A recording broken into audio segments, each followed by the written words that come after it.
We can move on to the third place Storm for 2024. So obviously Storm are always in the top 8 and they're always in everyone's top 8. I don't know if Craig Bellamy's ever missed the finals except the year that they couldn't play for points. Booted, yeah. I love their gains. Shane Bloor, West Tigers. The end. They have lost Tom Eisenhuth, Jaden Nikarima, Justin Olam, and Tariq Sims. But even, you just discussed, you got to look at gains and losses for your previews. It's irrelevant when it comes to Melbourne. It just seems to be no matter who they lose, who they gain, they're still going to go hard. They've got a really tough draw. Again, kind of irrelevant when it comes to the Storm. They play the top 8 teams 12 times, and they play bottom 4 only 4 times. They do play the Broncos, Dolphins, Knights, Eels, Panthers, Rabbitohs, Roosters, and Warriors twice. So in that, obviously, we've got Broncos, Eels, Panthers, Rabbitohs, Roosters, and Warriors as top 8 teams for 2024. So they're going to have a hard one. They have the hardest start to the season out of any team. Playing the Panthers at home to open the season, then Warriors, then Knights away, which is an easy one, a bye. Then Broncos, Bulldogs, and then their 7th game is actually the Roosters. So it's a tough couple of months for the Storm. They run home, on the other hand, is Dragons, Rabbitohs, Panthers, Dolphins, Cowboys, Broncos. So a bit of a middle of the road. Again, I think it's irrelevant when it comes to the Storm. You know they're going to be in the 8. They're paying $1.40 to be in the 8. And as usual, they're like $9 for the premiership at the beginning of every year, thanks to Craig Bellamy, arguably the greatest coach in the history of the game. I'm going to be Mr. Controversy today, John. I've got them missing the 8 this year. You are mad. You only got 2 spots left, and you got Panthers, Broncos, and Storm. How are you gonna? Oh, you got number 10 there. Yeah, that's what I mean. I was wondering how you're gonna put. You're wondering how I was going to do it. Who are you gonna put out there? Yeah, John. I know you might think I'm mad, and you might be sending me off to a mental institution. Absolutely. Shortly, but I think they. It worried me how much they struggled in the finals last year, John. They got thumped 26-0 by the Broncos in round 1. They were lucky to scrape past the Roosters 18-13 in week 2. They won the game in the dying stages with that late try, you might remember. Yep. And in week 3, they were thrashed again, this time by the Panthers. It was 38-4, John. So to me, it just showed them to be a team that's looking weary. The fact they've recruited no players worries me. I felt like they needed to inject some life into the squad, John. They needed some new recruits, I felt. And as I say, John, I am expecting the Cowboys, Manly, Parramatta, and Souths to reach the 8 this year. So if you're going to say that 4 teams are going in, well, 4 teams have to come out. And, John, for me, the Storm are one of them. I just looked at that and I thought, how could you have a final series like they had last year and not recruit anybody?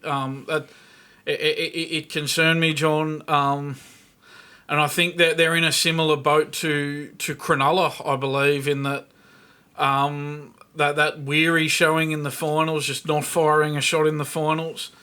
To me, it's got missing the 8 on the cards for them this year. Oh, I can't wait to bring this one back up. I feel like I'm not going to live this one down. Told you were crazy. I think, so when they were last won in 2020, correct? Yes.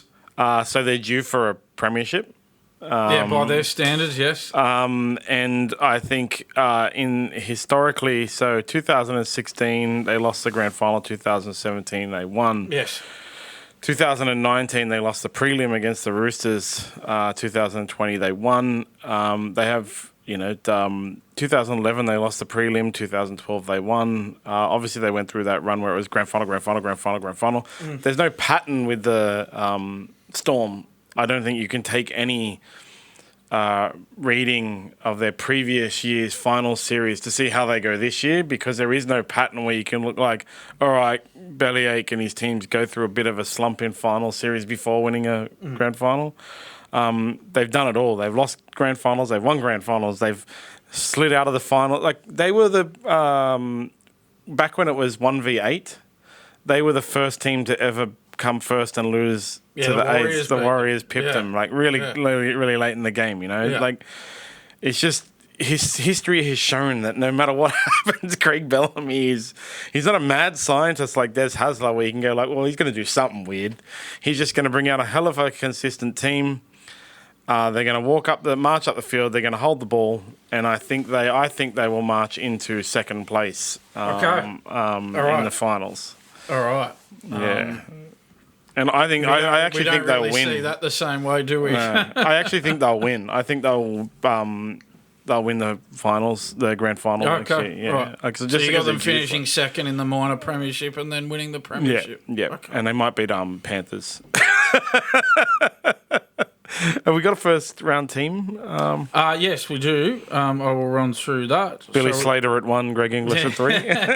So yes, we got Ryan Pappenhausen at fullback. Fingers crossed he has no injury concerns, John. He's due for some good luck on the Yeah. injury front, so hopefully he can stay on the field. Will Warbrick and Xavier Coates on the wings. Nick Meaney and Remus Smith in the centres. Cameron Munster and Jerome Hughes in the halves, obviously. Tui Kamika and Christian Welch in the front row. Harry Grant at hooker, obviously. Trent Loiero and Ali Essa Katoa in the second row. Hope I got that out right, John. Josh King at lock. And on the bench, I've got Sua Fa'alongo, Nelson Asofa Solomona, Alec McDonald, and Aaron Penne on the bench. See, it's a strong team. But I think it's just because it's, what is it called? Craig Bellamy. Craig Bellamy, no matter what, makes it a strong And team. it's going to be, and we talk about Craig Bellamy, set to call it a day at the end of the season, John, and hand over to Jason Riles after 22 seasons at the helm. So, Rilesy, come to the Dragons, bro. No, it's all right. We got Flano now. Before he even starts, Dragons fans already got him sacked.